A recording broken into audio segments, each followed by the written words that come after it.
அஸ்ஸலாமு அலைக்கும் வரஹ்மத்துல்லாஹி வபரகாத்துஹு. அன்புக்குரிய சகோதர சகோதரிகளே, இன்றைய காலகட்டத்திலே நாம் எல்லாரும் தேடக்கூடிய ஒரு அதிமுக்கியத்துவம் வாய்ந்த விஷயம் என்று ஒன்று இருக்குமேயானால் அது ஆரோக்கியமான வாழ்க்கை தான். நோய் நொடிகள் இல்லாமல், மருத்துவமனையினுடைய அதிகபட்சமான செலவுகள் இல்லாமல், படுத்த படுக்கையில் ஆகிவிடாமல், உடலினுடைய உள் உபாதைகளினால், உடலினுடைய உள் உறுப்புகளுடைய செயல்பாடுகளினால், அதனுடைய இயக்கத்தில் ஏற்பட்ட தடையினால் ஏற்பட்ட உபாதைகள், பிரச்சனைகள், இந்த மாதிரியான அடுக்கிக் கொண்டே போகலாம். எக்கச்சக்கமான நோய்களோடும் பிரச்சனைகளோடும் உடல் ஆரோக்கிய கேடோடும் இன்றைக்கு நிறைய மனிதர்கள் தவித்து கொண்டிருக்கக்கூடிய சூழலை நம்மால் பார்க்க முடிகிறது. அப்போ ஆரோக்கியம் இன்னைக்கு எல்லாத்துக்கும் தேவை.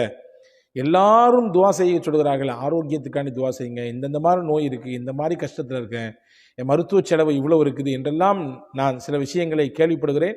என்ன நான் மட்டுமல்ல, எக்கச்சக்கமான இமாம்களிடத்தில் இப்படியான ஒரு கோரிக்கையோடு துவாக்கள் வருவதை பார்க்க முடிகிறது இல்லையா? இந்த காணொளியிலே நான் ஒரு முக்கியமான துவாவை சொல்லித்தரப்போகிறேன். முகமது ரசூலுல்லாஹி ஸல்லல்லாஹு அலைஹி வஸல்லம் அவர்கள் தினசரி ஓதிய துவா. இந்த துவாவினுடைய பரக்கத்தினாலே நிச்சயமாக அல்லாஹ் நமக்கும் ஆரோக்கியத்தை தருவான். என்ன துவா, எப்பொழுது ஓத வேண்டும், அதை எப்படி எத்தனை முறை ஓத வேண்டும் என்பதையெல்லாம் காணொளிக்கு உள்ளே நிறைவாக தருகிறோம். இன்ஷா அல்லாஹ் முழுமையாக இதை பாருங்கள், சிறந்த பலன் உங்களுக்கு கிடைக்கும் என்று நான் நம்புகிறேன். அன்பான சகோதர சகோதரிகளே, பொதுவாகவே முஹம்மது ஸல்லல்லாஹு அலைஹி வஸல்லம் அவர்கள் சொன்னார்கள், ஒரு மனிதனுக்கு ஈமானுக்கு பிறகு கிடைக்கப்பட்ட பெரிய பொக்கிஷம் என்ன அப்படின்னு கேட்டிங்கன்னா ஆரோக்கியம் தான் அப்படின்னாங்க ஸல்லல்லாஹு அலைஹி வஸல்லம். ஆமாம் தானே? உலகத்தில் காசு, பணம், செல்வாக்கு, வசதி எல்லாத்தையும் சம்பாதிச்சிடலாம். ஆனால் எல்லாத்தையும் சம்பாதிச்சு வச்சதுக்கு பின்னாடி அதை அனுபவிக்கிறதுக்கு நமக்கு ஆரோக்கியம் இல்லைன்னா என்ன புண்ணியம்? எல்லாம் இருக்குது ஆனால் எதையுமே தொட்டு பார்க்கக்கூடாது. எல்லாம் இருக்குது ஆனால் எதுக்கு பக்கத்துலேயும் போகக்கூடாது. எல்லாம் இருக்குது, அதை நீங்கள் மோந்து கூட பார்க்கக்கூடாதுங்க. அப்படின்ற ஒரு நிலையில் நம்முடைய உடல் கண்டிஷன் இருந்துச்சுன்னா எல்லாம் இருந்து என்ன புண்ணியம் இல்லையா? அப்போ அன்பான சகோதரர்களை, நிறைய நபர்களுக்கு ஆரோக்கியத்தை பற்றி உண்டான ஒரு அவேர்னஸே இல்லை. சொல்லப்போனால் அந்த ஆரோக்கியத்தை இழந்ததற்கு பிறகுதான், ஆஹா இப்படி செஞ்சிட்டோமே, இந்த மாதிரிலாம் செய்யக்கூடாதுன்னு சொன்னாங்களே செஞ்சிட்டோமே, இப்போ தவிச்சுக்கிட்டு இருக்கிறோமே அப்படின்ற மாதிரியான ஒரு நிலைப்பாட்டுக்கு வர்றாங்க. இப்ராஹிம் பின் அதுஹம் ரதியல்லாஹு அன்ஹு என்று சொல்லக்கூடிய ஒரு சிறந்த இறைநேச பெருமகனார், அவங்க சொன்னாங்க, பொதுவாகவே எப்போ மனுஷனுக்கு அருள் புரியும்னா, எப்போ அல்லாஹ் நம் மீது வழங்கியிருக்கக்கூடிய அந்த அருள் கிருபை ஒருத்தனுக்கு விளங்கும்னா அதனுடைய ஆப்போசிட்டை பார்க்கும்போது தான் புரியும்னாங்க. ஒரு விஷயத்தினுடைய ஆப்போசிட்டை பார்த்தா தான் உனக்கு அல்லாஹ் எவ்வளோ பெரிய கிஃப்டை கொடுத்துருக்கான், எவ்வளோ பெரிய சிறப்பை கொடுத்துருக்கான், எவ்வளோ பெரிய அருளை நீ சுவைச்சிக்கிட்டு இருக்கன்றது புரியும். உதாரணமாக சொல்கிறேனே, வெயிலில் நின்னாதான் அதுக்கு நேர் ஆப்போசிட் என்ன, நிழலினுடைய அருமை தெரியும் இல்லையா? கோடை காலத்துக்கு வந்தாதான் மழையினுடைய அருமை நம்மிலே பலருக்கு தெரிகிறது இல்லையா? அதே மாதிரி இழப்புக்கு வந்தாதான், இழப்பின் சமயத்தில் தான் நம்ம லாபகமாக இருக்கும் பொழுது ஏற்பட்ட நிலைப்பாட்டினுடைய உண்மைத்தன்மை நிறைய நபர்களுக்கு புரிய வருது. அதே மாதிரி தான் நோயினுடைய வாசலுக்கு வந்தாதான் ஆரோக்கியத்தினுடைய அந்த விலை மதிப்பற்ற சூழல் நமக்கு புரிகிறது. எனவே அன்பான சகோதரர்களே, நாம் ஆரோக்கியத்தை இழந்து விட்டோமே, இப்படி ஒரு நோயில் இருக்கிறோமே, இப்படியான ஒரு மருத்துவ செலவோடு டெய்லி கடந்து போராடிட்டு இருக்கிறோமே, இதுக்கெல்லாம் ஒரு விடிவு காலமே வராதா? இதுக்கெல்லாம் நமக்கு ஒரு சரியான ரூட்டே கிடைக்காதா என்பன போன்ற அந்த அவநம்பிக்கையோடு இருப்பதை முதலில் நீங்கள் கைவிடுங்கள். நிச்சயம் எல்லாத்துக்கும் தீர்வு இருக்கு. தீர்வு இல்லாமல் இல்லை. ரசூலுல்லாஹ் சொன்னாங்க, எந்த ஒரு நோயாக இருந்தாலும் அதற்கும் அல்லாஹ் ஒரு மருந்தை வைத்திருக்கிறான். மருந்தில்லாத நோய்களே இல்லை. எனவே எல்லா நோய்க்கும் மருந்துண்டு என்று நம்புங்கள். வெளியிலிருந்து உட்கொள்ளக்கூடிய மருந்துகள் எப்படி அவசியமோ அதே போன்றுதான் ஆன்மீக மருந்தும் அவசியம். நம்முடைய மனதிற்கு, நம்முடைய திடமான உறுதியான எண்ணத்திற்கு, நம்முடைய தன்னம்பிக்கைக்கு, இறை நம்பிக்கைக்கான ஒரு மருந்து தான் ஆன்மீக மருந்து. அது குர்ஆனும் முஹம்மது நபி ஸல்லல்லாஹு அலைஹி வஸல்லம் அவர்கள் கற்றுத்தந்தது. அதை தான் இன்றைக்கு நான் சொல்லித்தரப் போகிறேன். பெருமானா ஸல்லல்லாஹு அலைஹி வஸல்லம் அவர்கள் தினசரி ஓதுவார்கள் ஒரு துவாவை. ஹதீஸிலே இருக்கிறது, அபூதாவுதிலே இந்த ஹதீஸ் இடம்பெற்றிருக்கிறது. அதே மாதிரி அஹமது ஷரீஃபிலே இந்த ஹதீஸ் இடம்பெற்றிருக்கிறது. ரசூலுல்லாஹி ஸல்லல்லாஹு அலைஹி வஸல்லம் காலையிலும் மாலையிலும் 3 தடவை இந்த துவாவை ஓதுவார்கள். நீங்கள் கவனிச்சுக்கணும், நோயாளிகளாக இருக்கக்கூடியவங்களும் சரி, பிரச்சனையோடு இருக்கிறேன், இந்த மாதிரியான ஒரு அறுவை சிகிச்சை இருக்குது, அல்லது இந்த குறிப்பிட்ட நோயில் நாள்பட்ட நோயில் நான் கடந்து நொந்துக்கிட்டு இருக்கிறேன், வலியோடும் வேதனையோடும் புறக்கணிப்புகளோடும், ரொம்ப பெரிய வலி அது. நம்மளை புறக்கணிக்கிற ஒரு சூழல் இருக்குது, அது பெரிய வலியை தரும். இப்படி பல புறக்கணிப்புகளையும் வலிகளையும் வேதனைகளையும் இந்த வாழ்க்கையில் நான் சந்திச்சுக்கிட்டு இருக்கிறேன். சில நேரங்களில் இப்படியும் சில நோயிலே கிடப்பவர்கள் யோசிக்கிறது உண்டு. ஆனால் அந்த யோசனை சரியானதுன்னு நான் சொல்ல மாட்டேன். இப்படி கடந்து துளைகிறதுக்கு போய் சேர்ந்துடலாமே, மொத்தமாக அல்லாட்ட போய் சேர்ந்துடலாமேன்னா நினைக்கிறது உண்டு. ஆனால் அப்படி நினைக்கக்கூடாது. அதை நான் ஆதரிக்கவில்லை. அல்லாவிடத்திலே ஆரோக்கியத்தை கேட்க வேண்டும், அல்லாவிடத்திலே நிவாரணத்தை வேண்ட வேண்டும், அல்லாவிடத்திலே இந்த நோய்க்கான தீர்வைத்தா அல்லா என்று கேட்க வேண்டும், அல்லாவிடத்திலே ஷிஃபாவை கேட்க வேண்டும். அதுதான் நமக்கு மார்க்கம் கற்றுத் தந்திருக்கிறது. நிச்சயமாக நாம் தொடர்ச்சியாக கேட்கும் பொழுது நிச்சயம் அல்லாஹ் தருவான். அதில் நம்பிக்கை இழக்கக்கூடாது. அப்போ ரசூல்லா ஒவ்வொரு நாளும் 3 தடவை ஓதுவார்கள். காலையிலே 3 தடவை, மாலையிலே 3 தடவை. என்ன, யாரெல்லாம் ஓதலாம்? இதை ஆரோக்கியமாக இருக்கிறவங்களும் ஓதலாம். நோயினுடைய வாசலுக்கு வந்துட்டோம், இன்னைக்கு தான் எல்லா ஊடுகள்லையும் எல்லார்ட்டையும் ஃப்ரீயாக வந்து இருக்கிற மாதிரி, பாக்கெட்டில் இருக்கிற மாதிரி சர்க்கரை நோய் வந்து இருக்குது இல்லையா? எத்தனை நபர்களுக்கு அவதிப்பட்டு கொண்டிருக்கிறார்கள். அதே மாதிரி தொடர் சிகிச்சைகள், சில நபர்கள் இப்படியான கஷ்டத்தில் இருக்கிறாங்க, டயாலிசிஸ் போன்ற தொடர் சிகிச்சையில் இருக்கிறாங்க. சில சகோதரர்கள் கேன்சர் போன்ற நோய்களுக்கு தொடர் சிகிச்சையில் இருக்கிறாங்க. சில சகோதரர்கள் இன்னும் சில சொல்ல முடியாத நோய்களுக்கு சிக்கி தவித்து அதனுடைய தொடர் மருத்துவத்தில் இருக்காங்க. மருத்துவம் செய்வது நம்முடைய பொறுப்பு, நம்ம செய்ய வேண்டிய விஷயம். அதே நேரத்தில் வல்ல அல்லாவிடத்திலே துஆ செய்வது நம்முடைய கடமை. எனவே நோயில் அகப்பட்டவர்களும் ஓதலாம். நோய்க்கு இப்பொழுதுதான் முகம் கொடுத்திருக்கிறோம், துவக்க நிலைமை இது அப்படின்ற இடத்துல இருக்கிறவங்க ஓதலாம்.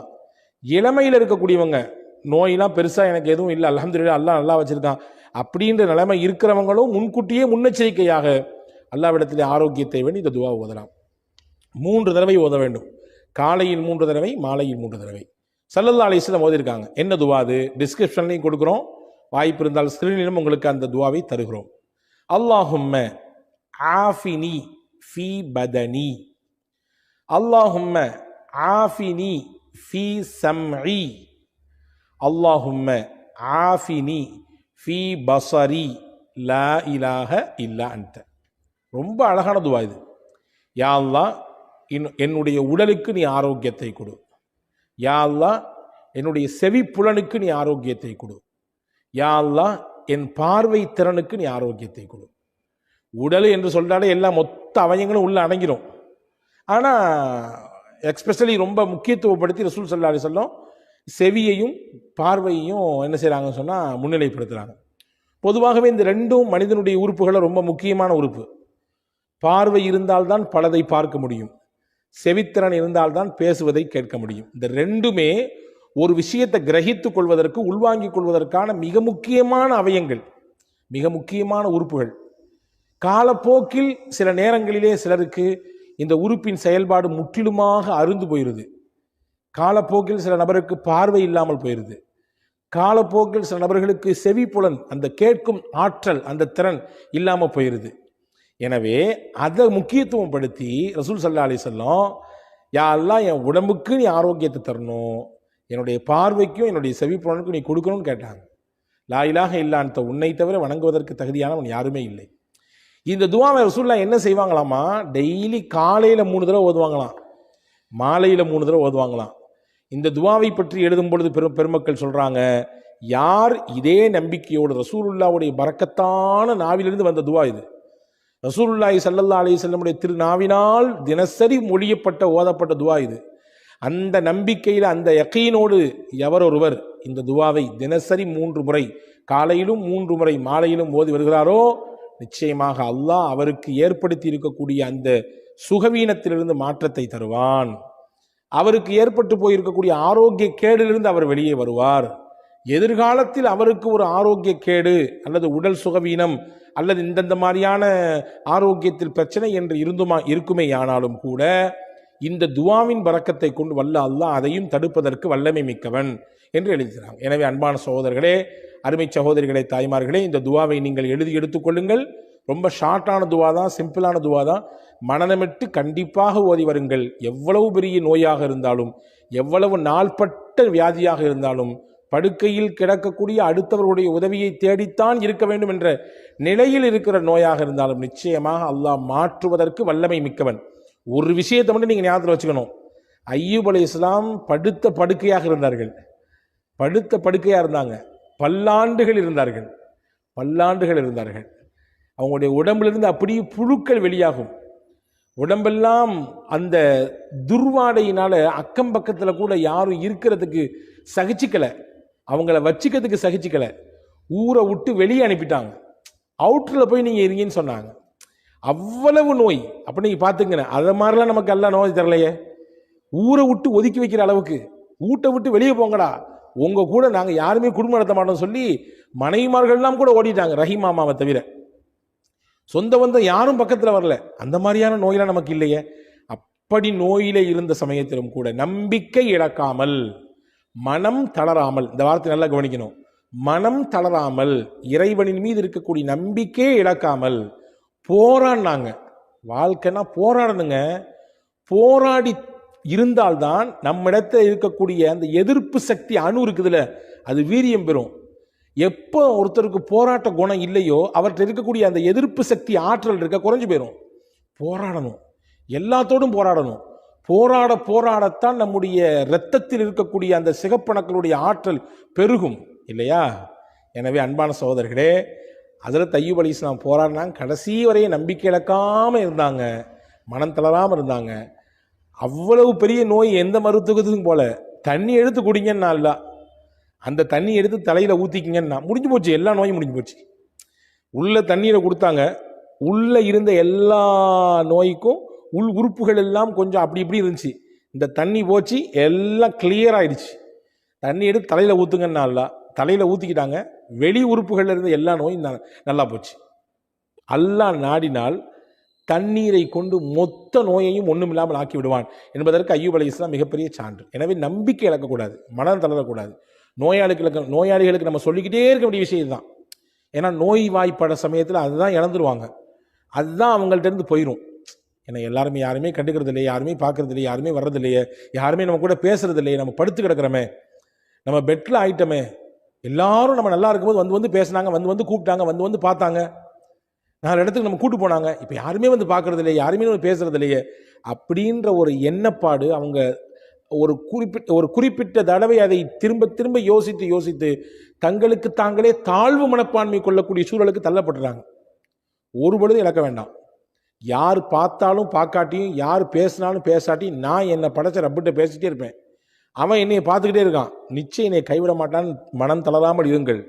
இது நான் உங்களுக்கு சொல்வதனுடையாக எனக்குமே சொல்லிக் கொள்கிறேன். நாளைக்கு எனக்கும் ஒரு நோய் என்றால் நானும் இந்த எண்ணத்தோடு தான் இருக்க வேண்டும். மனம் தளராமல் போராட வேண்டும்.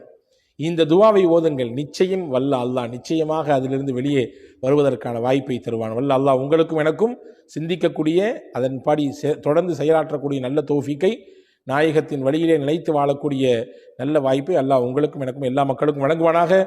ஆமீன். வஸ்ஸலாம்.